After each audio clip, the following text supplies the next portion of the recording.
নতুন সরকার গঠনের পরে প্রথম অর্ডার জারি সিভিক ভলেন্টিয়ারদের জন্য। এই মুহূর্তে বিগ ব্রেকিং আপডেট, কি অর্ডারে কি বলা হয়েছে ডিটেলস জানতে পারবেন এই ভিডিওটির মাধ্যমে। হাই ফ্রেন্ডস, ওয়েলকাম টু বাংলায় সেরা ইউটিউব চ্যানেল। এই মুহূর্তে আপনাদের জন্য বিগ ব্রেকিং আপডেট।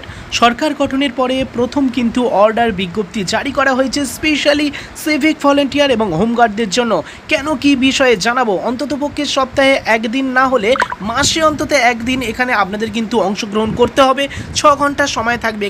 কোন বিষয়ে কি বিষয়ে এখানে 4টি পয়েন্ট উল্লেখ করা হয়েছে, সেই পয়েন্ট আকারে আমি বিষয়গুলি আপনাদের কাছে তুলে ধরবো। ভিডিওটির প্রথম থেকে শেষ পর্যন্ত দেখলে আপনাদের সম্পূর্ণ ধারণা ক্লিয়ার হয়ে যাবে এবং আপনারা সব কিছু তথ্য জানতে পারবেন। নিয়মিত এইরকম আপডেটগুলি দেখার জন্য চ্যানেলটিকে সাবস্ক্রাইব করে রাখুন এবং আজকের ভিডিওটি ভালো লাগলে অবশ্যই লাইক ও শেয়ার করুন। চলুন ডিটেলস দেখে নেওয়া যাক। বন্ধুরা, এই মুহূর্তে আপনারা অনস্ক্রিনে দেখতে পাচ্ছেন পশ্চিমবঙ্গ সরকার কলকাতা পুলিশ কমিশনারের কার্যালয় থেকে এই বিজ্ঞপ্তি প্রকাশ করা হয়েছে 13/5/2026 তারিখে। অর্ডার নাম্বার শো করছে অনস্ক্রিনে, আপনারা দেখতে পাচ্ছেন সেই অর্ডার সর্বপ্রথম বাংলায় সেরা ইউটিউব চ্যানেলে। বন্ধুরা, এখানে দেখতে পাচ্ছেন প্রথম প্যারাতে যে বিষয়টি উল্লেখ করা হয়েছে, লেখা আছে কলকাতা পুলিশের অধীনে নিয়োজিত হোমগার্ড এবং সিভিক ভলেন্টিয়ারদের কর্মদক্ষতা, শৃঙ্খলা, জনসম্পর্ক ক্ষমতা, এছাড়া জরুরি পরিস্থিতিতে সাড়া দেওয়ার প্রস্তুতি এবং সার্বিক পেশাদারিত্ব বৃদ্ধির লক্ষ্যে সকল হোমগার্ড এবং সিভিক ভলেন্টিয়ারদের জন্য সাপ্তাহিক ভিত্তিতে নিয়মিত কাঠামোগত প্রশিক্ষণের আয়োজন করার সিদ্ধান্ত নেওয়া হয়েছে। বন্ধুরা, এখানে কি বলা হচ্ছে আমরা ডিটেলসে আপনাদেরকে সেই বিষয়টি তুলে ধরবো। যেখানে আপনাদেরকে বলা হচ্ছে হোমগার্ড ও নাগরিক স্বেচ্ছাসেবকদের প্রশিক্ষণ সাপ্তাহিক ভিত্তিতে, বিশেষত শনিবারে তাদের নিজ নিজ ইউনিট প্রধান নিয়ন্ত্রণকারী কর্মকর্তাদের দ্বারা, তারা যারা যেখানে কাজ করছে আপনাদের সেইখানেই কিন্তু সেই ইউনিটে কিন্তু সপ্তাহে একদিন বিশেষত শনিবার করে এই বিশেষ ট্রেনিংয়ে আপনাদের অংশগ্রহণ করতে হবে। 2 নম্বর পয়েন্টে বলা হচ্ছে সকল হোমগার্ড ও নাগরিক স্বেচ্ছাসেবকদের প্রতি মাসে অন্তত একবার এই ধরনের প্রশিক্ষণ গ্রহণ করতে হবে।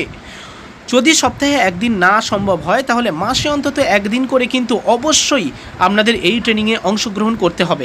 সংশ্লিষ্ট ইউনিট প্রধানগত কর্ম পরিচালনার দায়িত্বে কোনো ব্যাঘাত না ঘটিয়ে, অর্থাৎ এখানে বলা হচ্ছে ডিউটিতে কোনো রকম খামতি না দিয়ে আপনাদের অন্যান্য যে ডিউটি, সেই ডিউটিগুলো আপনাদের কিন্তু প্রতিনিয়ত আপনাদের কর্তব্য পালন করার পরে আপনাদের কিন্তু এখানে ট্রেনিংয়েও অংশগ্রহণ করতে হবে। ওকে, অর্থাৎ অন্যান্য কাজে যেন কোনো ব্যাঘাত না হয় সেই কাজ আপনাদের চালিয়ে যেতে হবে। প্লাস আপনাদের কিন্তু একদিন অন্ততপক্ষে মাসে এই ট্রেনিংয়ে অংশগ্রহণ করতে হবে।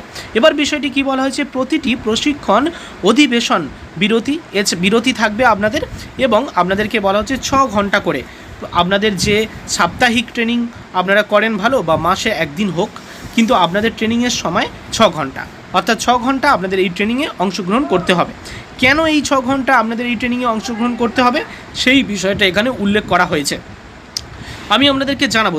তবে তার আগে দেখুন, এখানে উপস্থিত শৃঙ্খলা ও সক্রিয় অংশগ্রহণ নিশ্চিত করতে হবে। অর্থাৎ এখানে অ্যাটেন্ডেন্ট আপনাদের হবে, এখানে সক্রিয়ভাবে মানে আপনাদের এখানে অংশগ্রহণ করতে হবে, এই ট্রেনিংয়ে আসতে হবে, এটা আপনাদের মাথার মধ্যে ঢুকিয়ে নিতে হবে এবং এই ট্রেনিংয়ে কোনো রকম অনুপস্থিত থাকলে হবে না। এই অর্ডারের মধ্যে আমি তো এইটুকুনি বুঝতে পারছি এবং এই অর্ডারের কোন বিষয়গুলি উল্লেখ করা হয়েছে এখানে ড্রিল, শৃঙ্খলা, শারীরিক সুস্থতা, উপস্থিতি, যানবাহন চলাচল, ভিড় নিয়ন্ত্রণ, আইন শৃঙ্খলা ব্যবস্থাপনা, এই বিষয়গুলি আপনাদের কিন্তু অবশ্যই শেখানো হবে এবং প্রাকৃতিক দুর্যোগের ক্ষেত্রে আপৎকালীন পরিস্থিতিতে জরুরি পরিষেবা আপনারা কীভাবে দিতে পারবেন সেই বিষয়টাও আপনাদের জানানো হবে। এছাড়া যোগাযোগ দক্ষতা, কমিউনিকেশান স্কিল বাড়ানো হবে। ওকে, সাধারণ মানুষের সাথে কীভাবে আচরণ করতে হবে এই বিষয়গুলি আপনাদের জানানো হবে। এছাড়া মৌলিক আইনগত সচেতনতা, পুলিশি কার্যপ্রণালী আলাদাভাবে আপনাদেরকে জানানো হবে। ওকে, এছাড়া সাইবার সচেতনতা, আপনাদের ক্ষেত্রে সাইবার সচেতনতা, সামাজিক মাধ্যমে সংবেদনশীলতা, কিভাবে সংবেদনশীল থাকবেন সেই বিষয়গুলি জানাতে হবে। ফার্স্ট এড, প্রাথমিক চিকিৎসা, এগুলো আপনাদের করতে হবে। হঠাৎ কেউ অসুস্থ হয়ে পড়লে আপনারা কীভাবে ফার্স্ট এড করাবেন বা তাদেরকে নিরাপত্তা কীভাবে দেবেন এই বিষয়গুলি নিয়ে আপনাদের আলাদাভাবে ট্রেনিং দেওয়া হবে। আশা করি এই 10-12 বছরে এই বিষয়গুলি আপনারা সকলে জানেন, তবুও এই ট্রেনিংগুলো কেন দেওয়া দেওয়া হয়, কারণ আপনাদের স্কিল বাড়ানোর ক্ষেত্রে এবং বিষয়গুলি যত নিয়ে আপনারা চর্চা করবেন ততই আপনাদের সেখানে স্কিলটা ডেভেলপমেন্ট হবে। তো যাই হোক, এগুলি অবশ্যই খুবই জরুরি প্রতিটা ক্ষেত্রে। তো এই জন্য কলকাতা পুলিশের কার্যালয় থেকে এই বিজ্ঞপ্তিটা প্রকাশ করা হয়েছে।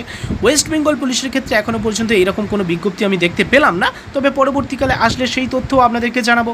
এই ভিডিওটি ভালো লাগলে লাইক করুন, শেয়ার করে প্রত্যেককে জানিয়ে দিন। ধন্যবাদ।